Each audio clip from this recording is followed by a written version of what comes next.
The old woman stands on the hilltop, just on the edge of the woods, well hidden from the farmhouse below. Two men and a woman are getting out of a car that has a sign for Jack Lingo Realty painted on the side. The old woman has seen plenty of realtors in her time. She doesn't know this one, but she remembers his pa, old Jack Lingo, and his pa, Edward, and the one before him, back and back through the years to the first Lingo ever to settle in this valley, and up the buying and selling of houses. Though young Lingo doesn't know it,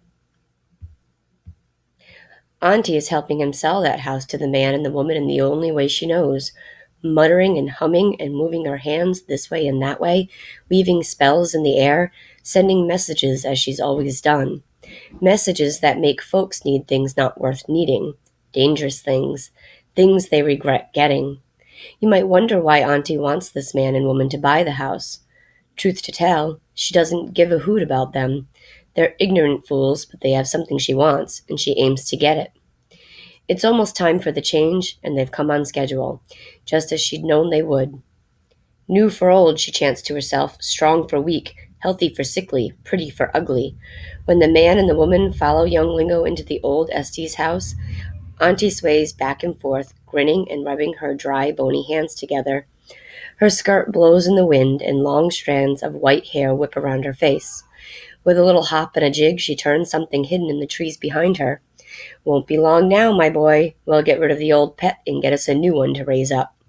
Though he stays out of sight, her companion makes a noise like a hog when it's hungry, a squealing sort of snort that might be a laugh, or it might be something else altogether.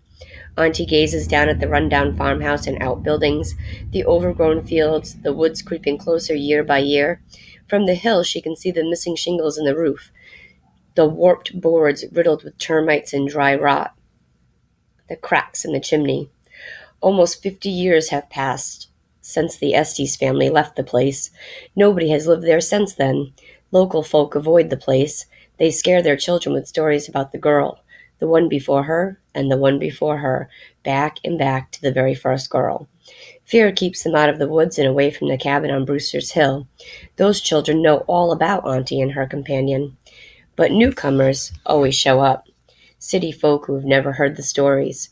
If the valley folk try to warn them, they scoff and laugh and call the stories superstitious nonsense. They come from places where lights burn all night. They don't need the dark and what hides there. It all works to Auntie's advantage. Down below, a door opens and Auntie watches young Lingo lead the man and woman outside. Even though they speak softly, Auntie hears every word. They aim to buy that tumble-down wreck of a house, fix it up, and live there with their children. A boy and a girl, they tell him. It's just what they want, a chance to get away from their old life and start anew in the country. They'll get some chickens, they say, a couple of goats, maybe even a cow or a sheep. They'll plant a garden, grow their own food. The man and the woman get into the realtor's car, laughing, excited. Auntie spits into the dirt. Fools. They'll find out soon enough. She listens to the car's engine until she can't hear it anymore. Then she snaps her fingers and does another jig. It's falling all into place just like I predicted, dear boy, but don't you say a word to her back at the cottage. She ain't to know till it happens. Her companion snorts and squeals, and the two of them disappear into the dark woods. To wait. Chapter 1. It was a long drive from Fairfield, Connecticut to Woodville, West Virginia, 2 days with an overnight stay in Maryland. My sister Erica and I were sick of the back seat, sick of each other, and mad at our parents for making us leave our home, our school, and our friends. Had they asked us how we felt about moving? Of course not. They've never been the kind of parents who ask if you want to drink your milk from the red glass or the blue glass. They just hand you a glass, and that's that. Milk tastes the same whether the glass is blue or red or purple.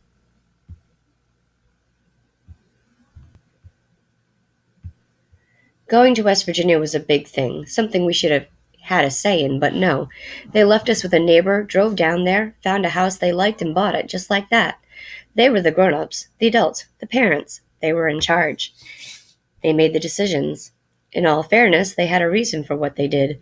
Dad worked for a big corporation. He earned a big salary. He had a big house, 2 big cars, and all sorts of other big stuff. Expensive stuff. Erica and I went to private school. Mom didn't work. She was what's called a soccer mom, driving me and Erica and our friends to games and clubs in the country club pool. She and Dad played golf. They were planning to buy a sailboat. But then the recession came along, and the big corporations started laying people off. Dad was one of them. He thought he'd find another job fast, but he didn't. A year went by. One of our big cars was repossessed. Erica and I went to public school. We gave up the country club. There was no more talk about sailboats. The bank started sending letters. Credit card companies called. Dad and Mom were maxed out financially. The mortgage company threatened foreclosure. So we had to sell the house. I can understand that, but why did we have to move to West Virginia? It was cheaper to live there, Dad said. Erica and I would love it. So much space, woods and fields and mountains. He took to singing Country Roads, an old John Denver song about West Virginia, putting lots of emphasis on almost heaven, West Virginia. He also informed us that the license plates said wild, wonderful. So here we were on an interstate highway with nothing to see but mountains and woods, wild but not wonderful in my opinion. It was like being in a foreign country. How would I ever get used to all the nature surrounding us? Beside me, Erica was talking to the doll Mom had given her, not because it was her birthday or anything, but because she was so unhappy about leaving Fairfield. That's rewarding bad behavior, if you ask me. I was just as unhappy as my sister, but since I didn't cry myself to sleep and mope in my room and refused to eat, all I got was a pair of binoculars and Peterson's Field Guide to Birds of North America. Dad thought I might like to identify the birds we were sure to see when we went hiking. Well, maybe I would, but still, that doll was 10 times more expensive than my binoculars. It came with a little trunk full of clothes. There were even outfits in my sister's size so she and the doll could dress alike. It had its own bed, too, and its hair was red, just like Erica's and cut the same way. All the time we were in the van, Erica talked to the doll.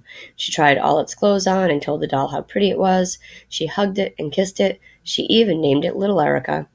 It was making me sick, but every time I complained, Erica got mad and we started quarreling, and Mom turned around and blamed it all on me. "Leave your sister alone, Daniel," she'd say. "She's perfectly happy playing with little Erica. Read a book or something." "You know I can't read in the car. Do you want me to barf all over that stupid doll?" At last we turned off the interstate. The roads narrowed and ran up and down hills, crossed fields, past farms, and tunneled through woods. We glimpsed mountains and swift rivers. The towns were farther apart and smaller, some no more than a strip of houses and shops along the road. By the time Dad finally pulled off an unpaved road and headed down a narrow driveway, the woods around us were dark. In the van's headlights, the trees looked like a stage set lit by spotlights. The van bounced over ruts and bumps, tossing Erica and me toward and away from each other. "Stay on your side, Daniel," Erica said, "and stop banging into me and little Erica. We don't like it." "That doll doesn't care. She's not real. She is so—" "Be quiet, Daniel," Mom said. "It's not my fault," I said. "Instead of blaming me, tell Dad to slow down." Just when we came out of the woods and I got my first view of the house. It stood in the middle of a field of tall grass, weeds actually. In the dark I could see that the place was a wreck. The porch sagged under the weight, vines growing up the walls and across the roof. Tall, shaggy bushes blocked most of the windows on the first floor. Shutters hung crooked. Some were missing altogether. I was sure it hadn't been painted for a long time. Erica was the first to speak. "It's scary." "What's scary about it?" Dad asked. "It's dark." She hugged her doll tightly. "The woods are scary, too, and there aren't any other houses."